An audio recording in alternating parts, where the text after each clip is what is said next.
Today we're going to be getting Wavetable to really do its thing in terms of modulation. We're going to set it up with an instrument rack to generate these kind of lush, evolving pads and add a little bit more to the functionality of the Wavetable device using some external effects. Okay, we'll have a quick listen then, and then I'll explain how the rack works and finally how you build this rack for your music if you're interested.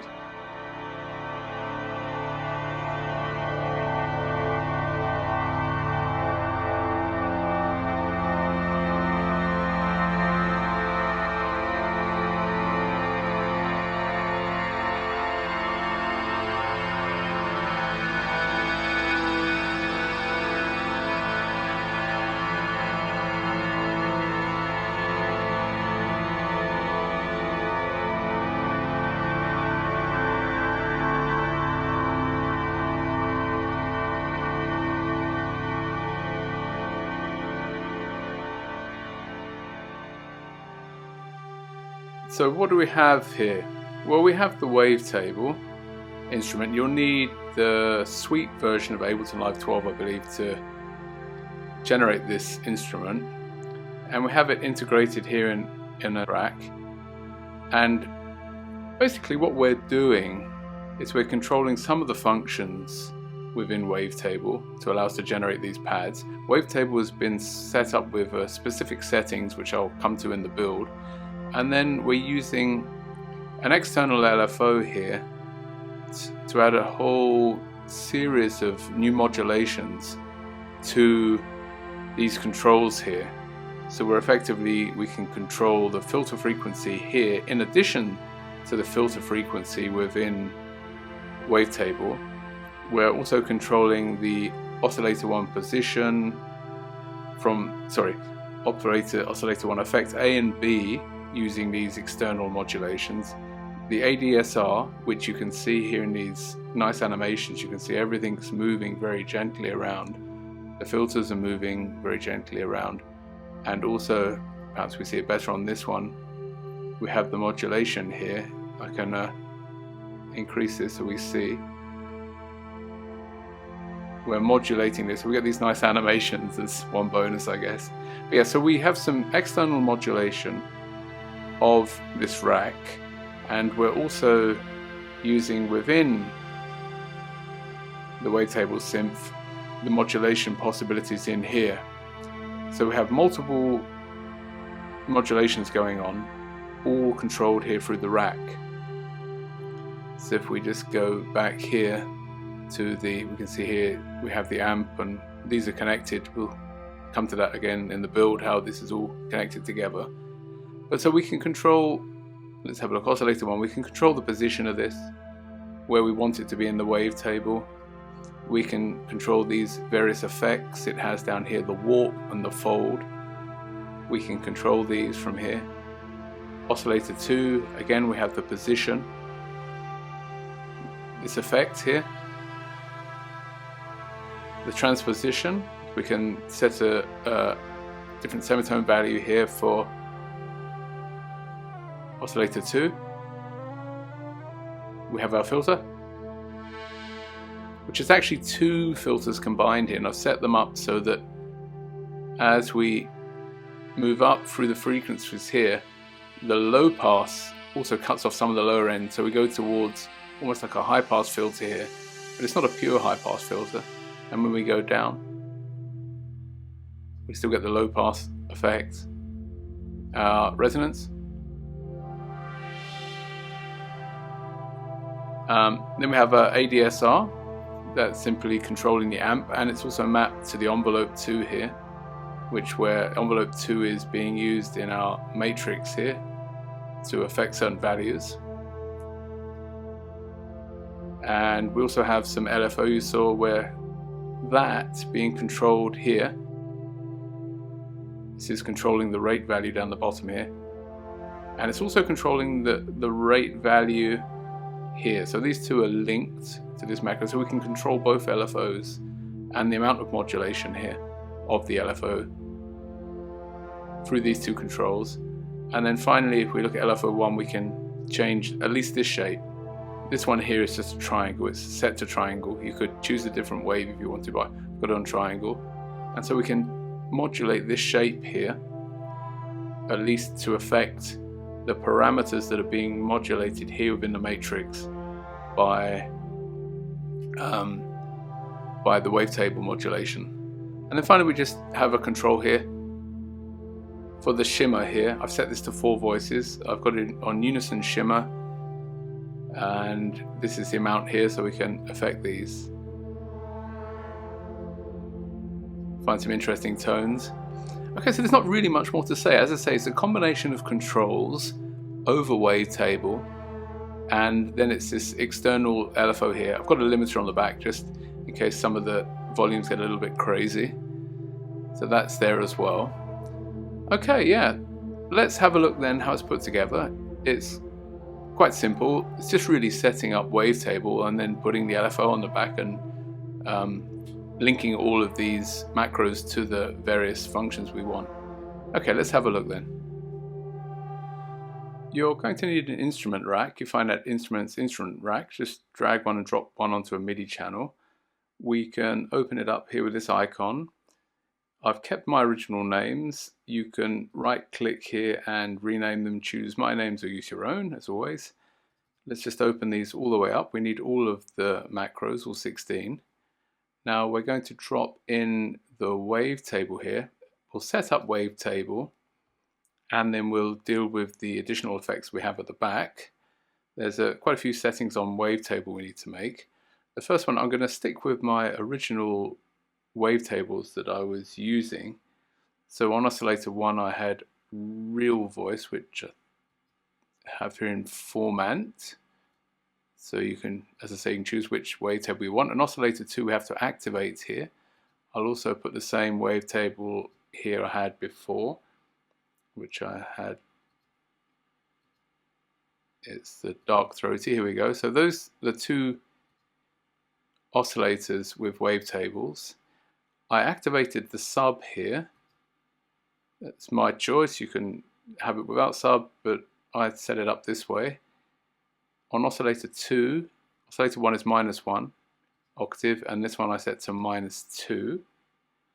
So that's this part of the thing set up. We'll come here and map these. For the filter now, I activated both filters and I chose the MS2. Again, this is just a preference. You could choose which filter you like. I kept them at 12 dB. And these we will also map as well, so there's nothing we need to do here. I kept them serial. And we look at our modulation section here. There's a few things we have to do here. We can go into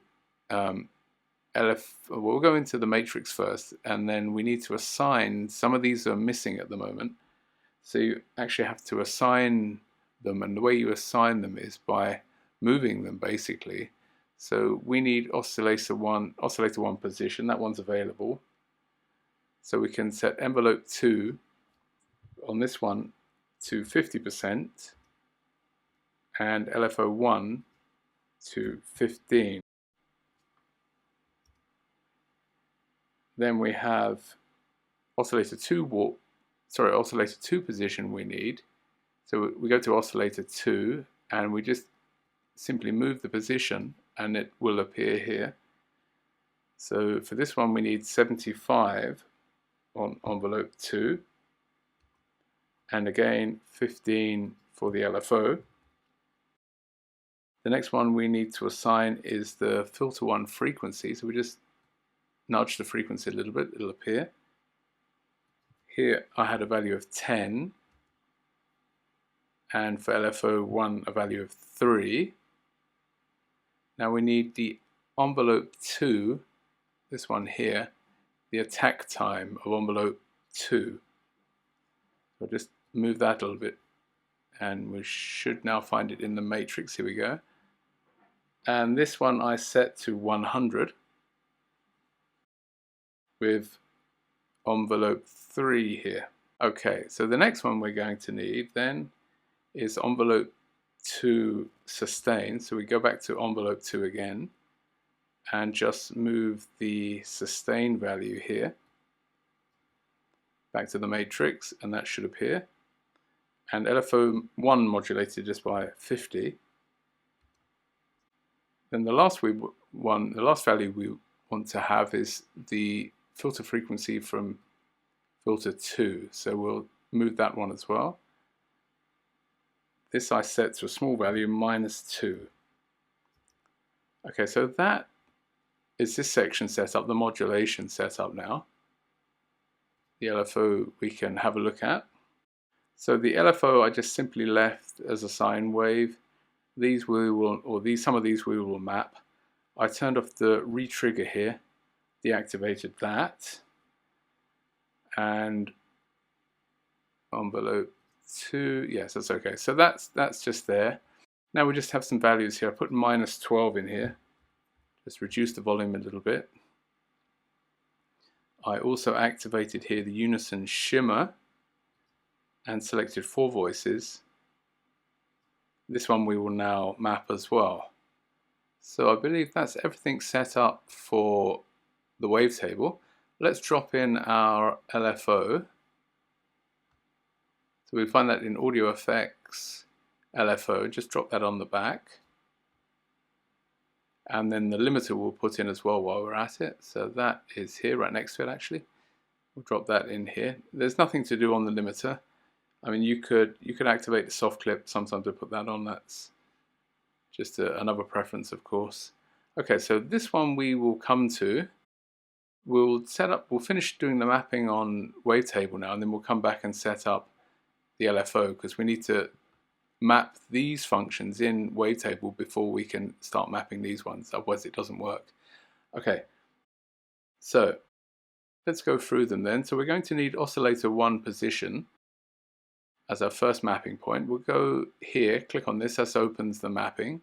So oscillator 1 position, so we go to oscillator 1, click the box and just map that here. Then we have oscillator 1 effect A, which is the warp, here. Effect B, which is the fold, here. Oscillator 2 position, again this bar here. Oscillator 2 effect, which I chose FX2 here. So we'll map that one. I didn't use this one, I didn't have enough macros, so we have this mapped as well. Then we have the oscillator 2 transposition, which we can find here. Map that. Now we have our filter frequencies, so we'll take both of these dials, this one first, here, and also the high pass as well, here, and both of the resonance onto our filter resonance, here and here. And I've just noticed I forgot, we'll come out of this quickly. I did put a little bit of drive on here. I put a value of 2 dB and 1 dB on the high pass, so I forgot that. Those are some drive values I put in here. Okay, we'll go back into the mapping. Then we have our ADSR.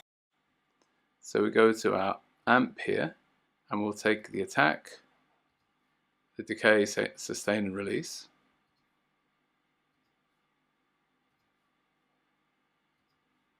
And we will repeat that for envelope 2 as well.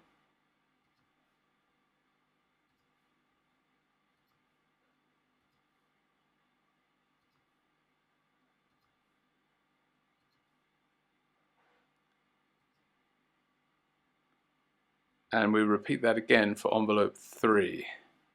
So we'll take all 3 envelopes.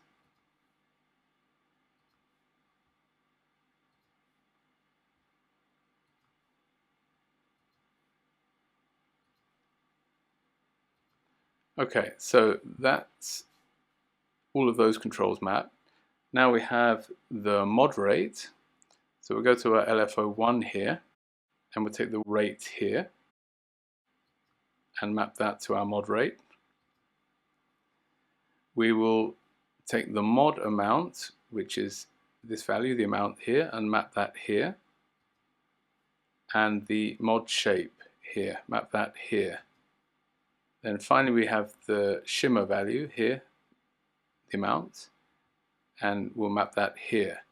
Okay, so that's everything mapped for the wavetable. We can just close that for a second. Now we have here the values we want to map.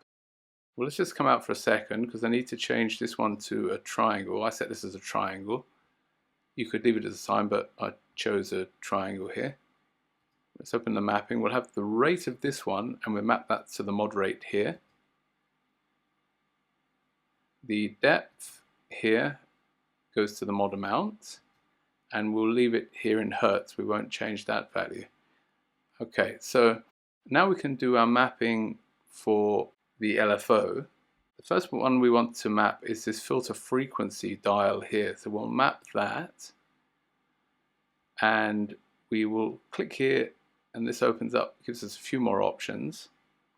So we'll keep this at 50, but the next one we're going to map is the A for the attack. Oops, sorry, here. The D, S, and the release here. So they're all mapped. We will map also oscillator 1 effect, A, oscillator 1 effect B, and finally oscillator 2 effect here. Try that again. Oh, it's done it, it's taken it, that's okay. Right, so now we just need to put some values in here. I had for A, I had -60. So we can drag that down to -60.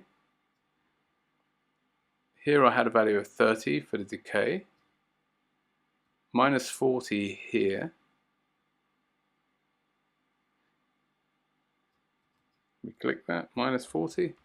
No, it won't let me type it. Okay, so we'll try and get it. I think we can hold shift. Yes, you can hold the shift and that allows you to do fine. For the release, I had a value of 40 plus 40. So you see I mixed these up a little bit so that when the attack is being modulated one way, the decay is modulated another way to try to just get some complexity to the modulation. Here for the oscillator 1 effect, I left that at 50. This one I set to 20. Oscillator 1 effect B, and this one I also left at 50. So that's everything mapped there. Have a look.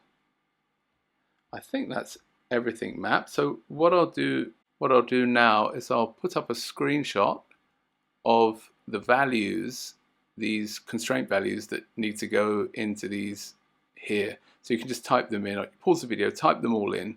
There's about 2 pages. It's not too much, some you don't have to enter, and then hopefully everything will work and we can come back together and test the rack.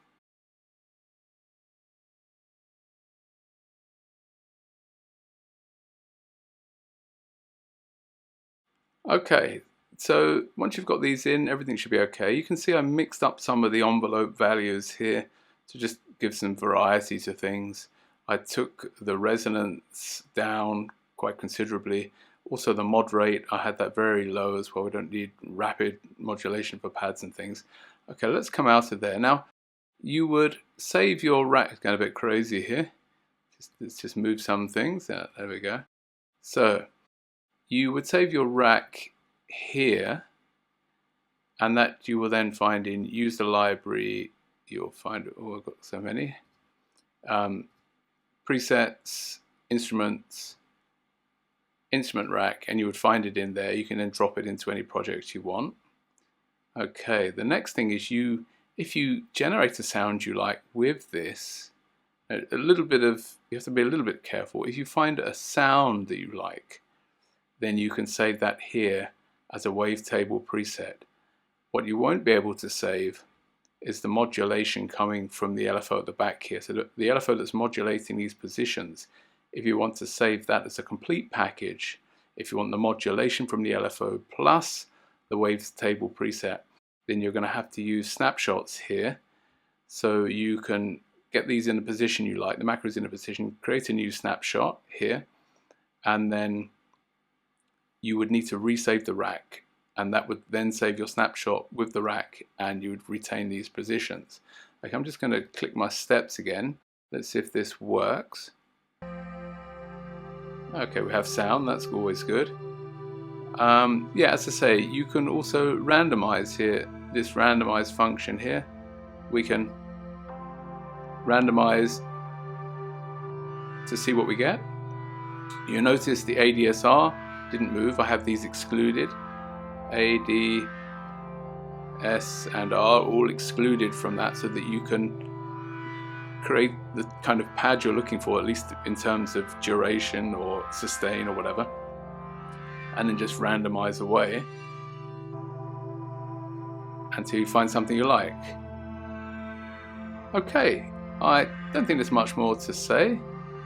As always, I hope you find this video interesting, that you're able to use this for your music. I think it's always quite nice to explore what's possible in these software. There's so many functions, and if you like pick them apart, then you can create things that you can work with, I find. Okay, anyway, as I say, enough of the rant. Hope the video has been useful. Take care, and perhaps I'll see you in the next one. Thank you.